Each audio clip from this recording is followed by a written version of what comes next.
Science fiction to science fact, solar sails. Solar sails, the fiction. Imagine it's far in the future. You're excitedly sitting aboard some futuristic spaceship with your family. In a few hours, the spaceship will blast off and you'll be on your way to explore strange, distant planets. You're going on a space vacation. As you look around, you can see all the normal parts of the spaceship. There's a lot of complicated scientific equipment and even a special chair where the captain sits. But wait, where are the huge, powerful rocket boosters that will carry you through space in the loud, fiery blaze? It turns out that making your way through the quiet, dark stretches of space might look very different in the future. Today's rocket fuel is very expensive and runs out quickly, just like the gas in a car. We need a different way to travel through the solar system. In the future, when you look out of your spaceship, you will finally see what is powering your ship. It is an enormous solar sail that will take you on your space vacation using the power of the sun. From Victorians to now. One of the first mentions of light-powered spacecraft came from Jules Verne's novel From the Earth to the Moon, way back in 1865. But although the idea has been around for a long time, you probably haven't seen many solar sails in science fiction. Usually, everyone uses big rockets or futuristic warp drives. The humble solar sail doesn't get much attention at all. Still, they have shown up now and again in Star Trek and Star Wars, Attack of the Clones. The time to shine. Well, it is time everybody knew about solar sails. Rocket ships are great, but these sails might be the future of space travel. Why, you ask? Well, rocket ships run on fuel, and there are lots of problems with this. Let's take a look at a few of them. Sailing around the solar system. Fuel is expensive. It takes an enormous amount of fuel to get one rocket out of the Earth's atmosphere. Traveling through the vacuum of space uses less fuel, but you still have to take plenty with you so you don't run out. The more fuel you have, the heavier your spaceship will be. The heavier your spaceship is, the more fuel you'll need to fly it. This is getting complicated, isn't it? You can see why scientists are looking for another way. Spacecraft fitted with solar sails are not able to get out of Earth's atmosphere on their own, so we will still need rockets to leave the planet. But rockets need fuel, and this becomes a problem in longer space missions. Alternatives. So what else can we do? There are other options, such as using nuclear power, but unlike solar sails, a lot of this technology is just not ready yet. Gravity assist. Astronauts can save on fuel by using a gravity assist. Spaceships can fly near planets, moons, and stars and use their gravity to get a free speed boost. As a planet like Jupiter orbits the sun, it moves through space. It can get a spacecraft close enough behind Jupiter at its speed. As it speeds along, the spacecraft will be pulled along by the planet's gravity. This would be like if you were on roller skates being pulled by someone on a bike. You would be going a lot faster without having to do any work. As long as the spacecraft doesn't get too close, it will get a speed boost big enough to fly out into space. When a spacecraft uses a planet's gravity to speed up, the planet will slow down a tiny, tiny bit. If enough spacecraft use a planet's gravity to travel, the planet could slow to a stop. If this were to happen, the whole planet would go flying into the sun. But don't worry, it would take an enormous number of gravity assists before this happened. Solar sails, the reality. Light sails. We don't have to imagine solar sails in the future. They already exist. One company has created a solar sail called Light Sail. This solar sail wasn't carried far enough away to leave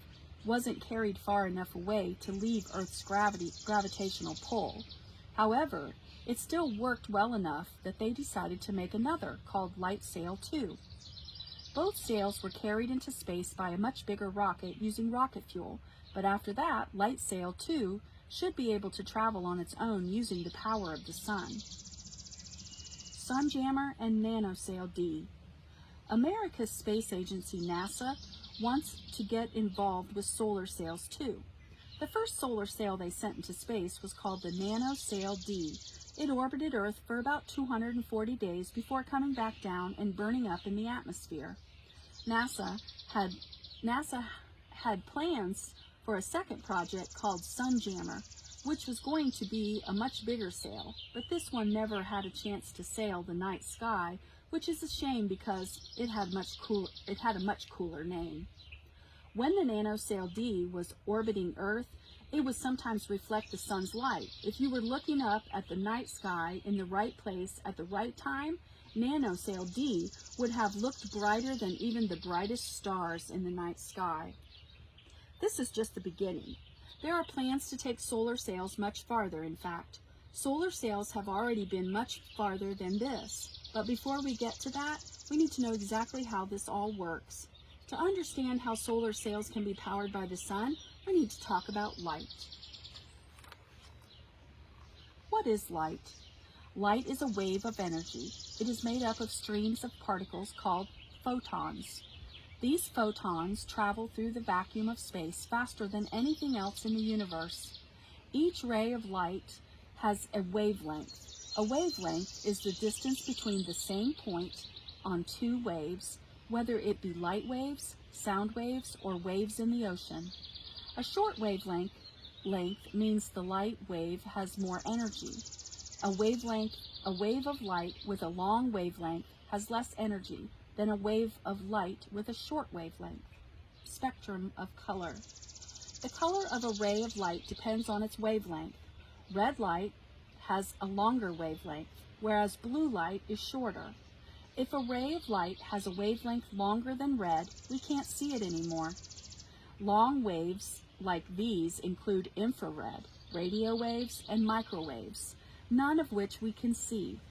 On the other hand, if a ray of light has a wavelength shorter than violet, we also won't be able to see it. Ultraviolet light is a type of light beyond violet. Only some animals, such as bats, can see ultraviolet light. Bouncy photons. So now we know that what light is, we can understand how solar sails work. The sails are like very big, thin mirrors that reflect light. When photons hit the sail, they are reflected and bounce back. As the photon bounces back, its energy gives the sails a small push. Of course, we wouldn't notice the effect of one photon, but the sun constantly blasts out lots of them. The energy of all these photons together is what gives a solar sail speed. The Yarkovsky effect. Stars radiate energy which heats up the planets, moons, and asteroids that orbit them. Our sun is a star, and we rely on its energy to keep us warm. When a scientist named Ivan Yarkovsky studied asteroids, he found that a star's heat could affect an asteroid's path. Most asteroids rotate as they travel through space. If one side of an asteroid is warmed up by the sun, soon that side will rotate and face away from the sun. Now it is the asteroid's turn to radiate heat. The energy that radiates out into cold space pushes the asteroid in the opposite direction, a tiny bit. But why did this radiation push the asteroid at all? To answer that question, we need to ask a man called Isaac Newton. The science of solar sails, Isaac Newton. Many years ago, Newton came up with his 3 laws of motion. These are the basic rules that tell us how and why things move.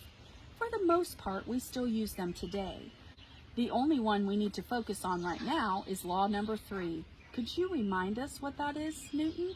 For every action, there is an equal and opposite reaction. Thanks, Newton. This means that when a force travels in one direction, another force travels in the other. You can see this happen in the swimming pool. When you swim, you apply a force to the water by pushing it behind you. The water then applies an equal pushing force on your body in the opposite direction, which pushes you forward. Do you see how important this is? This is why a rocket moves forward when it applies a fiery force behind it. This is why an asteroid is slightly knocked off its path when it radiates heat. And this is why solar sails move forward when they reflect photons. Changing direction. Gravity is an important part of how a solar sail changes direction. The planets orbit the sun because the sun's gravity. Being in orbit is like being a ball attached to a pole in a game of tetherball.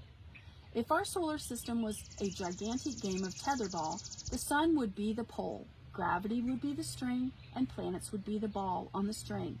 When planets orbit the sun, they have enough speed to cancel out the pull of gravity.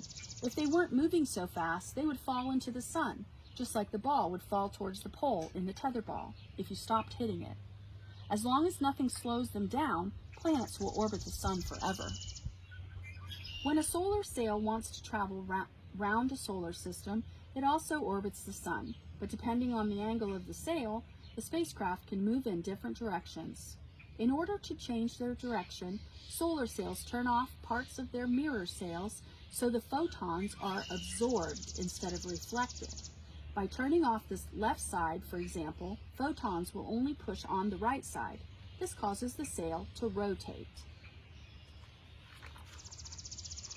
Angles and orbits. If a spacecraft tilts its sail so that it faces the sun, like in the first picture, the photons will push the spacecraft back. This way, a solar sail can move away from the sun. If a spacecraft wanted to move towards the sun, it would angle its sails so that when the photons hit it, it would be pushed in the opposite direction to its orbit, like in the second picture. This would slow the spacecraft down, meaning its speed would be able to cancel out and pull off the pull of gravity, just like in tetherball.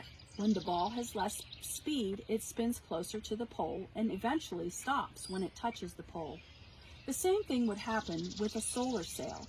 Less speed would make it head towards the sun. Icaros, flying to Venus.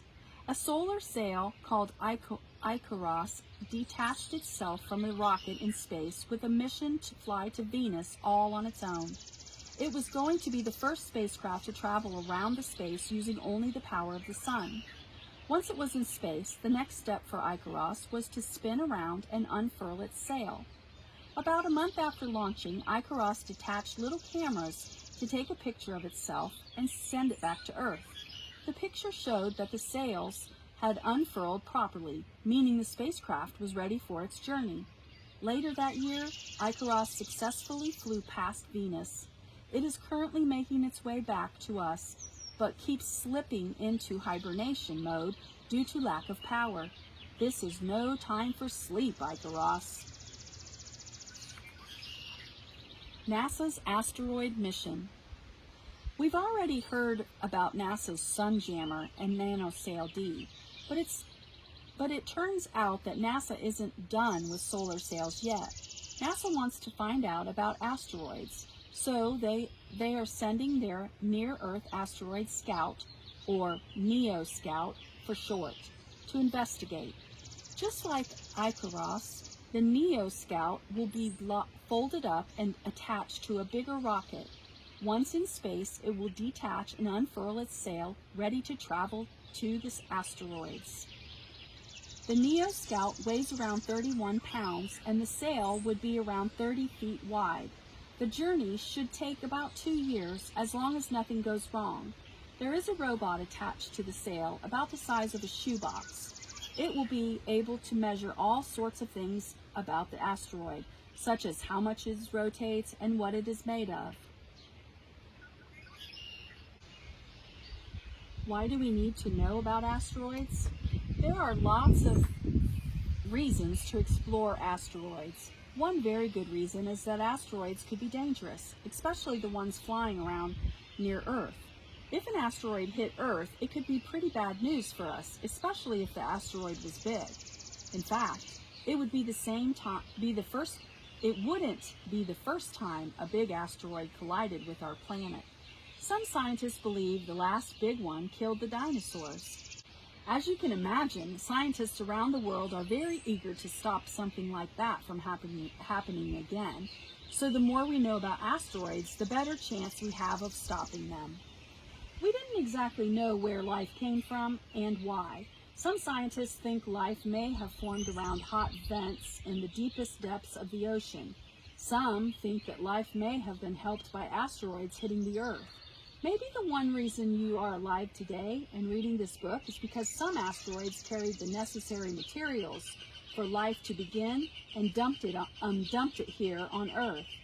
The only way to answer this mystery is to find out as much as we can about asteroids. Other uses for solar sails as satellites. Let's say you want to send a satellite to orbit Earth. There are all sorts of reasons to do this. Satellites help us forecast the weather, communicate with phones, and use GPS to find our way around in cars. But here's the thing. Earth spins around as it travels through space, and a lot of these satellites that help us with phones and GPS need to orbit at the same speed as the Earth's spin. This is very difficult to do with normal satellites, so solar sails might just be the answer. By attaching a solar sail to a satellite and tilting it to a certain angle, you could give it the power it needs to move at the same speed as the Earth spins. This means we would have lots more useful satellites, GPS for everyone. Vacuum cleaner. There are over 19,000 pieces of debris orbiting somewhere around Earth that are bigger than 4 inches across. Some of this stuff is flying around Earth at up to 6 miles per second. This is pretty dangerous for satellites and astronauts. All this debris mostly comes from old rockets and satellites that have no way of getting down. There are lots of broken satellites up there, and we are going to need a way of getting them down, or at least stopping them from breaking anything in the future. If a solar sail was attached to a satellite, it would act as a brake and slow the satellite down. Do you remember what happens when an object loses speed in an orbit? Gravity makes it fall towards the thing they are orbiting, which in this case is Earth. The sail and satellite would then burn up as they entered the atmosphere and wouldn't be clogging up space anymore. Maybe one day we will invent a satellite that collects space debris. Once it has collected all the debris, a solar sail could be used to drag it back to Earth, burning it all up safely. Beyond the solar system. Clearly, solar sails have plenty to do with in the near future, whether that is orbiting Earth or traveling to different asteroids and planets in our solar system. But what will we do when we've explored everything nearby? One day, we are going to want to go farther into space, to other stars and solar systems. But compared to rockets, solar sails are slow, and they only get slower when they get farther away from the star. If we're going to explore planets orbiting another star, we better find a way to speed things up. Lasers. What do you do when your solar sail is far away in space and there are no nearby sails? Well, you could provide the energy yourself using a high-powered laser. You could shine a beam of photons right at the sail, propelling it forward. Unlike the sun, which emits photons in all directions, a laser puts all of its photons in one spot, and in that spot is a solar sail. You could keep a spacecraft going no matter how far away it gets. The problems with lasers? Unfortunately, it's not possible to solar power sails with lasers at the moment. The laser would need a lot of energy. Some people think it would use as much energy as the whole world put together. Also, the farther away solar sails get, the harder it is to aim the laser beam at the sails. It is very easy to miss something that is millions of miles away. But although there are a lot of drawbacks to using lasers today, this idea might still be possible in the future. E-sails, a new type of sail. Scientists are always working on something new. Scientists at NASA are already looking into a new type of solar sail called an electric sail, or e-sail. The electric sail also gets its power from the sun, but it does so in a different way. Solar wind. The sun doesn't just throw out energy in the form of light. It's got a few more tricks up its sleeve. The sun is constantly chucking out a stream of charged particles that we call solar wind. These particles are either positive or negative. Particles with different charges move forward towards each other. Particles with the same charge bounce off each other if they get too close. So how do electric sails work? Instead of having a giant mirror, electric sails would have a fan of thin wires around the spacecraft that form a circle. These wires would be kept positively charged. When the charged particles from the solar wind hit this E-sail, the positive particle would bounce off the positive wires. This would push the E-sail forward. Both E-sails and solar sails get their fuel from the sun, and both bounce particles off their sail in order to move. Hopefully, NASA will get an E-sail working soon because it would be a lot faster than a solar sail. Solar flares. Sometimes energy can build up in the sun and be released as a solar flare. A solar flare is a burst of photons and charged particles. These can be quite dangerous for nearby planets because solar flares can strip away their atmosphere. But for solar sails and E-sails, solar flares might be useful.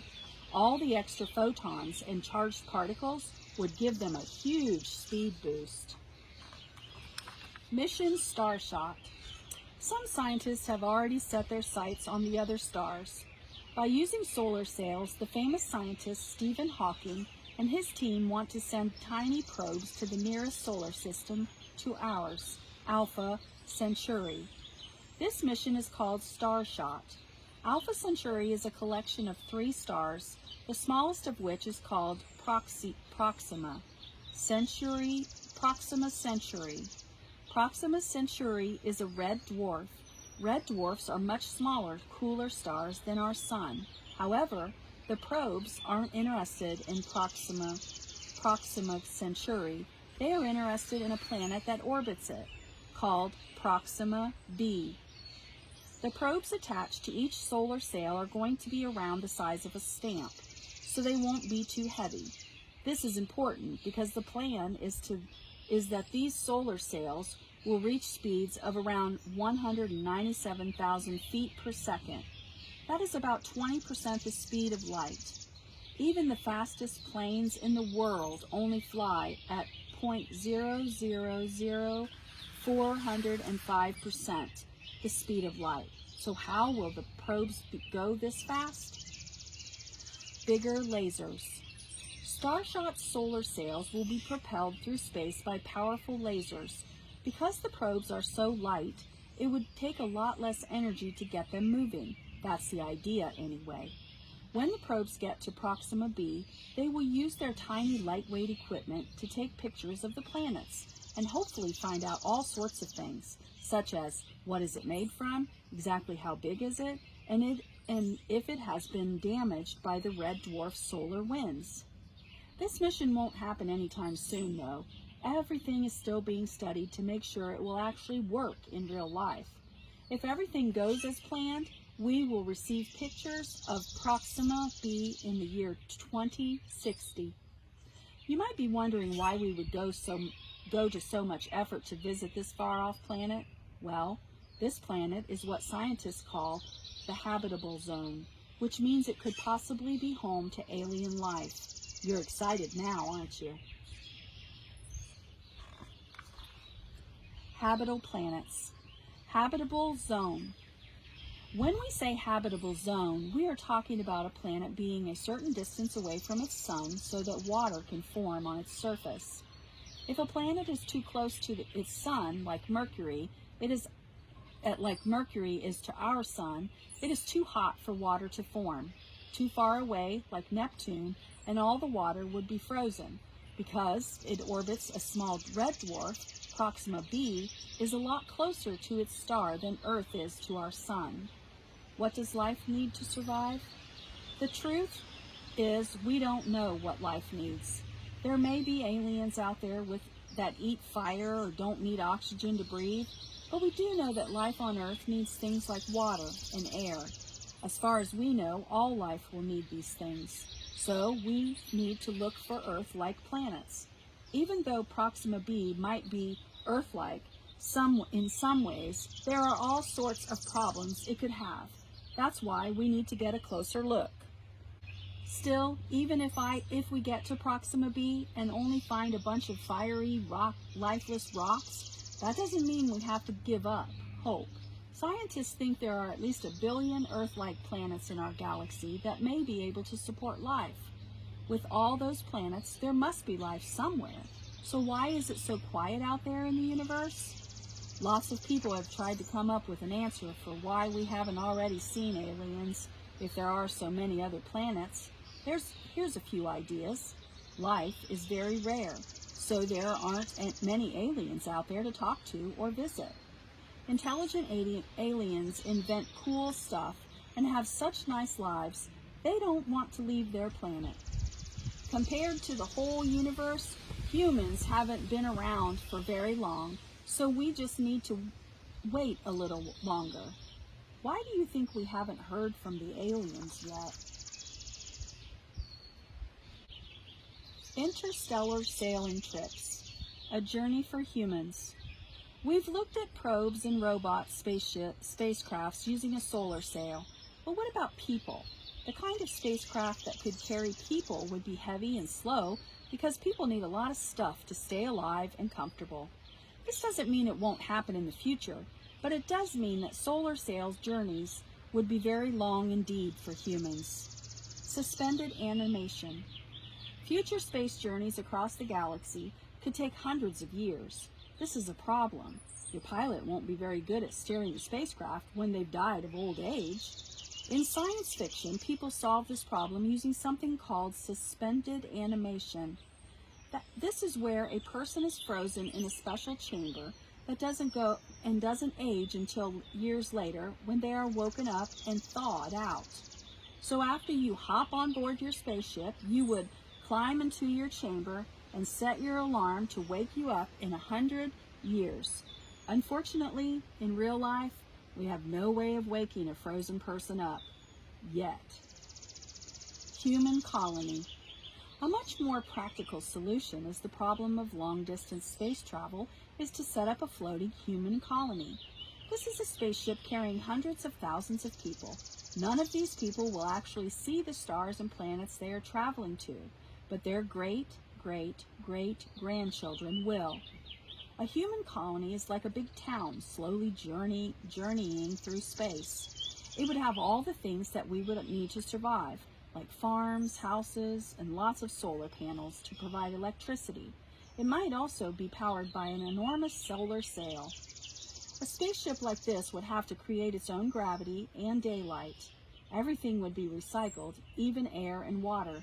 People would still have families and children would still go to school. There would be normal things like stores and parks. Eventually, the colony would be full of people that weren't even born when the journey started. Then one day, the spacecraft would finally reach its destination, and the colony would begin to build towns and cities on their new planet. Solar sails and the future. So in the future, when you are waiting for your space vacation to begin, you'll know all about the massive solar sails fixed to the spacecraft. You can impress your family with your newfound knowledge. But you haven't told us where we're going. Are you off to Mars? You could visit Olympus Mons, the tallest volcano in the solar system, which is twice as big as Mount Everest. Maybe you are going to Titan, one of Saturn's moons. Titan has huge lakes of liquid methane and a great view of rings of Saturn. Is it Neptune, the farthest planet from the sun? Scientists think that it rains diamonds there. Or maybe you are just going for a sail around the solar system. Who can blame you? Sounds like a nice way to travel, don't you think? Science fiction to science fact. Solar sails.